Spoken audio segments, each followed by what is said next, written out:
Take a quick pause. Did you know that over 90% of you watching haven't hit the subscribe button yet? If you're enjoying this video, take a second to subscribe and hit the like button. It helps us bring you more gripping stories every day. Also, we'd love to know where you're watching from. Drop your city in the comments so we can see how far our stories are reaching. Your support really keeps us going. Now, let's jump back into the video. I never thought my life would unravel because of something as simple as an app. Not a letter in the mail, not some stranger showing up on my doorstep, not even a late-night phone call.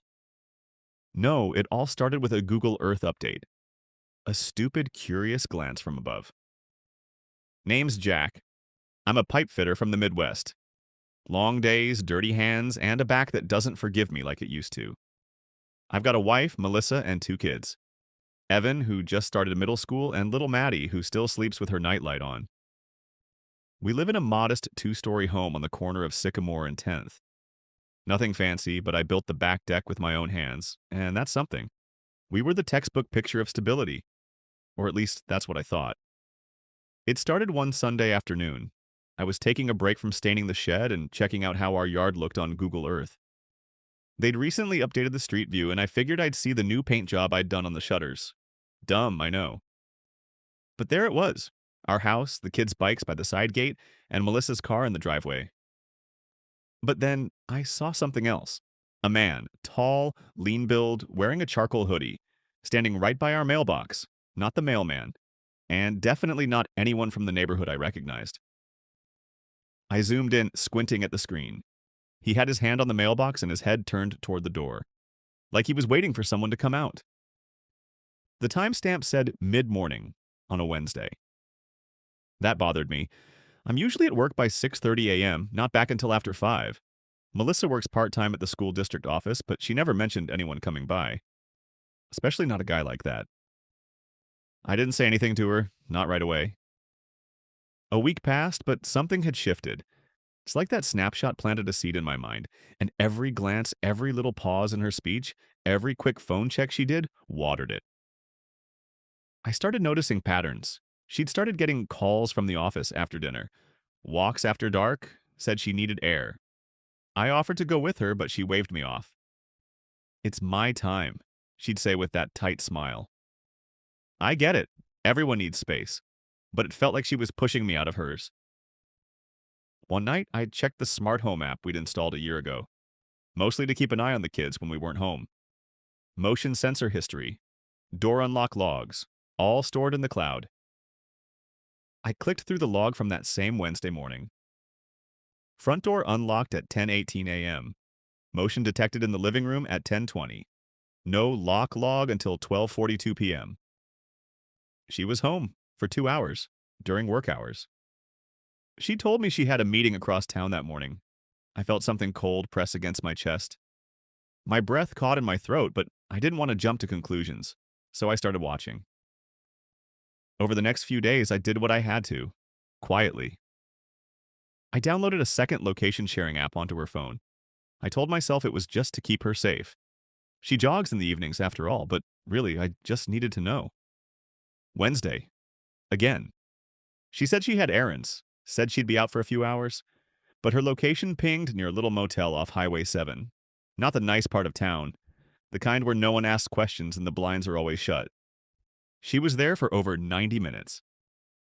I stared at the blinking dot on the map, pulse thudding in my ears. My mouth was dry. I felt like I was floating outside my own body. I didn't confront her, not yet. Instead, I set up the old phone I kept in my toolbox and synced it to one of the smart cameras in the hallway. Replaced the SD card, adjusted the angle, made it subtle. Friday night, Melissa said she was going to yoga with Christine. Christine, who moved to Oregon 6 months ago. I nodded. Have fun. Then I sat on the edge of the bed, staring at the live feed on my phone, waiting. At 9:08 p.m., the hallway camera clicked on. She came in the front door, alone. But 5 minutes later, the door opened again. The man from Google Earth, same building, same hoodie. She didn't greet him like a stranger, they didn't kiss. But she closed the door behind him, checked the curtains, and they sat in the living room, talking. Intense, animated, not romantic, not casual either. I turned the volume up, but the mic only picked up fragments. He's suspicious. We can't keep doing this. You said you'd handle it. Then something caught my ear.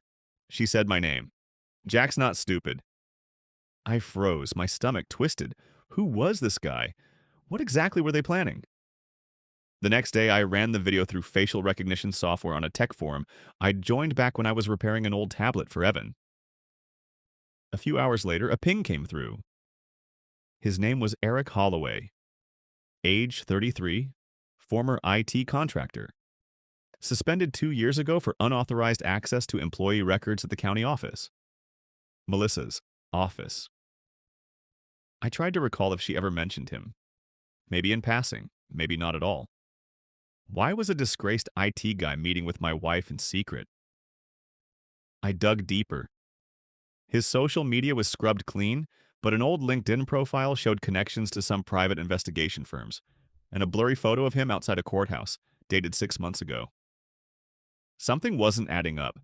If this was an affair, it wasn't about love. This felt strategic, hidden, like a game I didn't even know I was playing. That night, I stayed up late watching the camera feeds. At 1:47 a.m., the hallway motion sensor picked up activity again. No door opened. No one came in. But the camera tilted slightly, just enough to lose view of the living room. That wasn't an accident. I checked the SD card. Wiped clean. They knew. Sunday morning, I sat across from Melissa at breakfast. Maddie was coloring. Evan scrolled through his tablet. I looked at my wife like I didn't recognize her. She smiled at me like nothing had changed. I forced a smile back, but inside my hands were shaking. This wasn't just infidelity. This was deeper. I needed answers, and I needed them fast. I barely slept that night.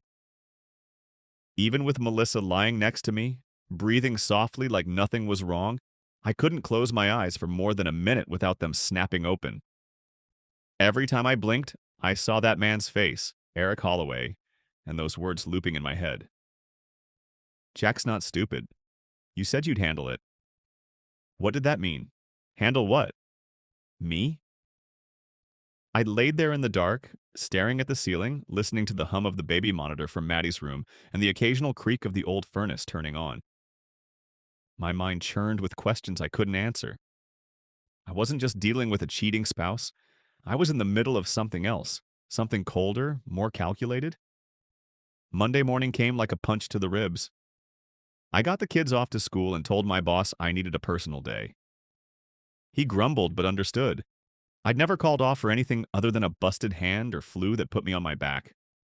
This was different. I needed time to dig. I started with her emails. Melissa wasn't tech savvy. I guessed her password on the second try. Our anniversary date, backwards. Most of her inbox was clean, almost too clean, like someone had scrubbed it. But I found something in the archives, buried deep. 3 deleted emails from a burner account. No name, just a string of random letters and numbers. The first email said, "We need to move forward. Time's running out." The second had an address to a storage unit on the other side of town. The third one chilled me. He suspects. We'll lose everything if this gets out. I printed them, put them in an envelope. Then I drove. The place looked abandoned, like most storage units do. Rows of orange roll-up doors, chain-link fence, security cameras that probably hadn't worked in years. I had the code from the email, Unit 107. I held my breath as I rolled up the door. Inside was a plastic tub with file folders, a box of electronics, a cheap burner phone, and a stack of pictures. Me, at work, at the hardware store, picking Evan up from soccer practice, all time-stamped, all printed. I stood there in the chill of the concrete building, the hairs on the back of my neck standing up. Someone had been watching me, tracking my movements, for months. And Melissa knew. This wasn't just infidelity, it was surveillance. But why? That night at dinner, she was all smiles, talking to the kids about a science fair and reminding Evan to feed the neighbor's cat. I nodded and played the part, but every word out of her mouth sounded distant, like someone else was speaking through her. I couldn't look at her without seeing the emails, the photos, that man. After the kids went to bed, I brought her tea like I always did. She looked surprised, maybe because I hadn't done it in a while. "You okay?" she asked, curling her legs under her on the couch. "You've been quiet." "Just tired," I lied. She reached for the remote. "Want to watch something?" I almost said yes, but instead I asked, "You ever hear of a guy named Eric Holloway?" Her body froze just for a second, a fraction of a breath. Most people wouldn't notice, but I did. She laughed, too fast. "Who?" I smiled tightly. "Never mind." She didn't ask again. Later, when she thought I was asleep, she got out of bed. I heard her slip down the stairs and open her laptop. I waited 10 minutes before creeping down the hallway. The light from the screen lit her face, pale and tense. I leaned just enough to see. She was on a private email client, different from her usual typing. "I think he knows. We may need to act sooner." She hit send. I backed away before the chair creaked. My hands were shaking again. My chest felt like it was clamped in a vice. Who was we? What were they going to do? The next day, I hired someone. A friend of a cousin. Private. Security. Not exactly legal. Cash only. I gave him everything I had. Photos, emails, the storage unit address. He agreed to dig. "I'll need a couple days," he said. "Stay normal. Don't tip her off." "Already past that point," I muttered. That night, I didn't speak much. Neither did she. The silence in the house was thick. Maddie asked if we were mad at each other. I said no, just tired. But kids aren't stupid. Evan watched me from the stairs later, his eyes wide and confused. I smiled to reassure him. It probably looked like a grimace. By Wednesday, I got the call. "I've got something. You might want to sit down." He told me Eric had once been contracted to design digital security infrastructure for the county office. But he'd been fired after accessing restricted files, including employee payroll and medical benefits records. Melissa's records. He'd also been affiliated with a private intelligence consulting firm that went dark 2 years ago. Word was they did digital blackmail cleanup, digital forensics to erase online trails, scrub records, alter histories. "You're not dealing with some guy she fell for at the gym," my guy said. "This is something else." I drove to his office. He showed me surveillance footage he'd pulled, Melissa and Eric meeting at a coffee shop near her office every other week. Always sitting apart at first, then moving closer, always looking around, always cautious. And then the photos. One of them meeting with another man, not Eric. Not anyone I knew. Suit, expensive shoes, older, definitely out of place in our little town. "What's going on here?" I asked. "I don't know yet," he said, "but this isn't just personal." I felt like the floor was gone beneath my feet. When I got home that night, she was waiting for me, hands folded on the kitchen table, a single glass of water in front of her. "Jack," she said, "we need to talk." My heart stuttered, but I nodded. She looked me in the eye, calm, collected. "I know what you've been doing," she said. "Tracking me, watching the cameras, asking questions."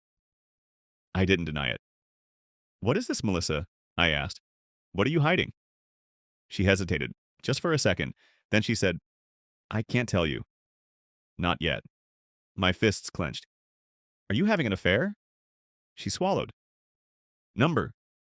"It's not that. It's complicated." "Try me." She looked like she might cry, but then something shifted. She stood, voice barely above a whisper. "I thought I could protect you from this, Jack. But it's bigger than us."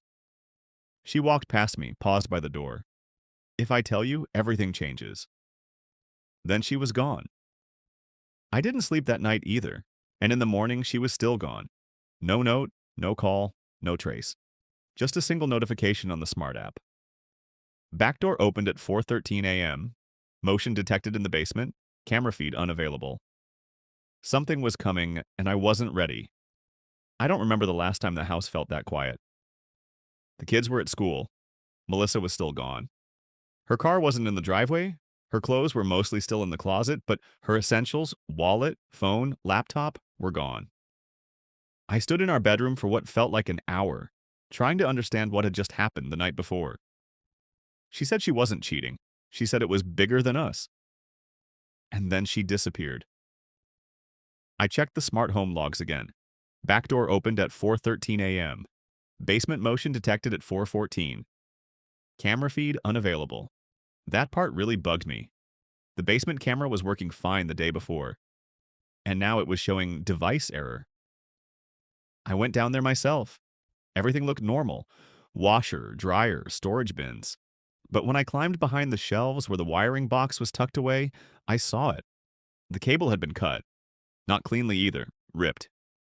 Someone didn't want that camera recording anything, and they did it quietly, in the middle of the night while I was asleep upstairs.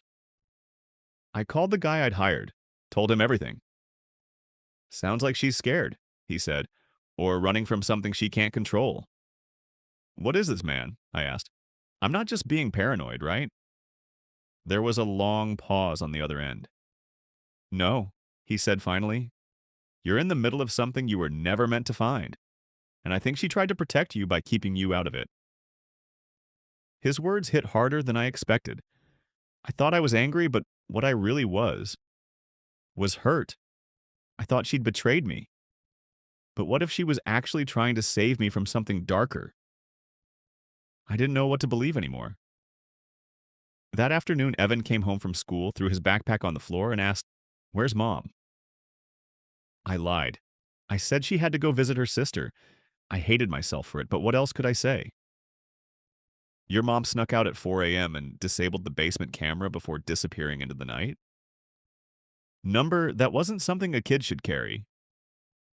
Later that evening, as I was reheating leftovers for dinner, I got another text from the investigator. "Check your mail. Left something for you." I opened the mailbox and found a plain manila envelope inside. Inside that, photos again. But not of me this time. Melissa, Eric, and the mystery man in the suit. They were all at a gated facility just outside the city. The kind with no signs, no clear business name. A black SUV with tinted windows was parked nearby. Then, stapled to the back of the last photo, a note in red ink. "They aren't who they say they are." Eric never left that firm. And Melissa? She's not the victim you think. But she's not the villain either. My heart thudded in my chest. I sat at the kitchen table long after the kids were asleep, staring at those words. Was Melissa working with Eric? Against him? Was she part of this firm or being hunted by them? I went back to the storage unit. I needed to see it again. Maybe I missed something. Inside the box of electronics, I found a small flash drive taped underneath the lid. It had no label, no hint of what it contained. I plugged it into my laptop at home, heart racing. Inside, audio files, dozens of them, all time-stamped. I clicked on one. It was a recording. Static at first, then voices, Melissa's voice and Eric's. "You told me this would be clean," she was saying. "You said no one would get hurt." "They won't," Eric replied. "Unless you keep hesitating. You knew what you signed up for." "I didn't sign up for this," she snapped. "I signed up to erase my mistake. That's all." I clicked on another. "You think Jack doesn't suspect? He's already looking into this. If he gets too close—" "He won't," Eric interrupted. "Because you're going to keep him in the dark. That was the deal." My hands trembled as I listened. So she was trying to cover something up, but not an affair. Something else. Something that involved me, my movements, my background. I clicked on a final file, one that sent a chill straight down my spine. It was Melissa talking to someone else, not Eric, a woman. "I need you to make sure Jack's record stays clean. If they find out about the bar fight, or the old DUI, he'll lose his job. He can't afford that." "Then you need to give them something better," the woman replied coldly. There was silence. Then Melissa whispered, "What if I give them access to his route? His GPS history? That'll buy you time, but they'll want more." It hit me like a hammer. They weren't after her. They were using her to get to me. Everything started making sense. Her sudden interest in syncing my work phone to the cloud, encouraging me to install a new vehicle tracker for safety, setting up the smart cameras herself. She wasn't just watching me. She was being forced to, by them. That night, I sat in the living room staring into the darkness. I didn't even hear the front door open. Then I heard her voice. Software. Tired. Jack. I turned around. She looked like she hadn't slept in days. Hair tied back hastily, eyes sunken. I had to come back, she said. I couldn't leave you in the dark. Then tell me, I said, standing. Tell me what this is. She closed the door, locked it behind her, and walked slowly to the couch. I used to work for them, she began, before we met. It wasn't supposed to follow me, but then something went wrong. What kind of work? I asked. Digital cleanup, she said. We scrubbed people from databases, changed records, hid things that powerful people wanted hidden. My throat went dry. You did this for who? They're not government, not really, but they're tied to people who matter. Judges, CEOs, politicians. And when I left, they let me go. As long as I never talked. So why now? I asked. She hesitated. Because you stumbled onto something at work. By accident. A delivery route intersected with a location they monitor. They thought you were poking around. I wasn't, I said. I know, she whispered, but they didn't believe me. They wanted proof you weren't a threat. That's why I watched you, tracked you. It was the only way I could protect you without them hurting you. I stared at her, 1,000 emotions crashing through me all at once. Betrayal, sadness, guilt, love. You should have told me. If I had, she said, tears finally welling, they would have seen it, and you'd be gone. We sat in silence for a long time. Finally, she reached into her bag and pulled out a small device. I copied everything, she said. Their files, operations, names. If we go public, we'll be targets. But if we destroy this, they might let us go. I took the device from her hands. It felt like holding a lit match. You want me to decide? She nodded. And in that moment, I realized this wasn't just about love or lies anymore. It was about survival, about our kids, about whether we wanted to live in fear or blow the whole thing wide open. I stared at the device, heart pounding.